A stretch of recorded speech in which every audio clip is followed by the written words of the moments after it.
জনপ্রিয় ব্যক্তিত্ব জনাব কামাল উদ্দিন সহ আপনারা যারা নেতৃবৃন্দ এখানে যারা উপস্থিত আছেন সকলকে ধন্যবাদ এবং কৃতজ্ঞতা জানাচ্ছি। আপনারা জানেন এবং আরো ধন্যবাদ এবং কৃতজ্ঞতা জানাচ্ছি সৈয়দ আশরাফুলকে, কারণ আপনারা জানেন আমি আমাদের সবার প্রিয়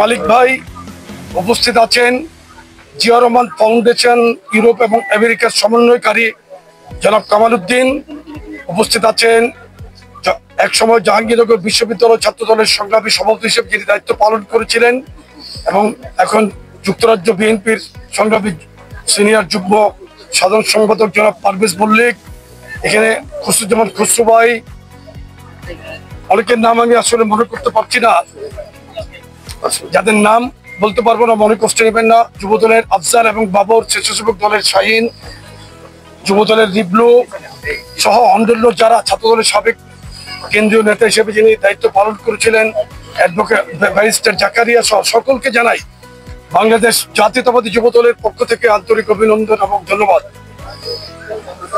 সংসদের সংগ্রামী সভাপতি, বিগত খুনি হাসিনা বিরোধী আন্দোলনের প্রথম সারির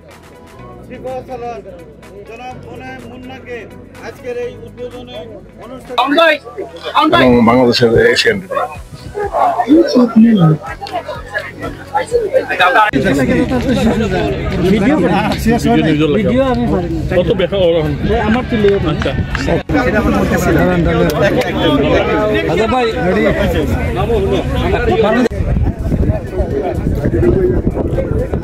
সংগঠন কিছু বলবো বলো।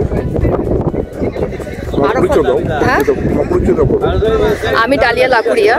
আমি সেই 15 সাল থেকে আরাফাত রহমান কোকো মেমোরিয়াল ট্রাস্টের পক্ষ থেকে যে টুর্নামেন্ট হয় আমি অর্গানাইজার হিসেবে আছি, এখনো আছি, ভবিষ্যতেও থাকবো। ভালো লাগছে আজকে সবাইকে দেখে। প্রতি বছর যে খেলাটা হয় খুব আনন্দ হয়, আমরা বাংলাদেশে খুব মিস করি। আমার মনে হয় যে আমরা ছোট্ট একটা বাংলাদেশকে এখানে সব একত্রিত করতে পারছি, এটাই আমাদের জানি না কেমন কিছু বলবেন।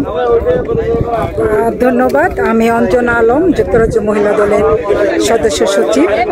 আমি সেই 15 সাল থেকে এই কোকো টুর্নামেন্টের সাথে জড়িত অর্গানাইজার হিসাবে, এবং প্রত্যেক বছরেই আসি আমরা, এবং ভবিষ্যতে হয়তো আরও করব, বা এখন হয়তো আমার বয়স হয়ে গেছে, ডালিয়ার আছে, ওরা করবে। আমি চাই যে এই কোকো টুর্নামেন্টটার একটা যে সংগঠন, এটা যেন বিশ্বের সর্ব জায়গায় যেন এটা টুর্নামেন্টটা একটা সংগঠন গড়ে তুলতে পারে। ধন্যবাদ সবাইকে।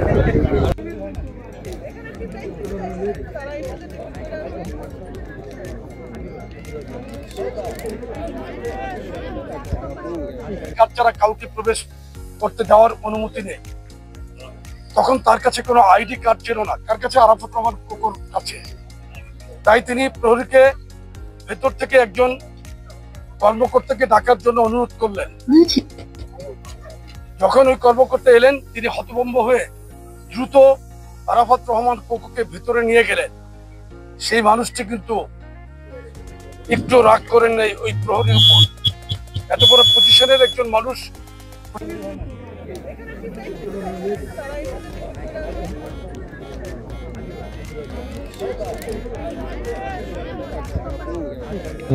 আমরা আমাদের অনুষ্ঠানের একদম শেষ মুহূর্তে আমরা সংক্ষিপ্ত আকারে কিছু বলার জন্য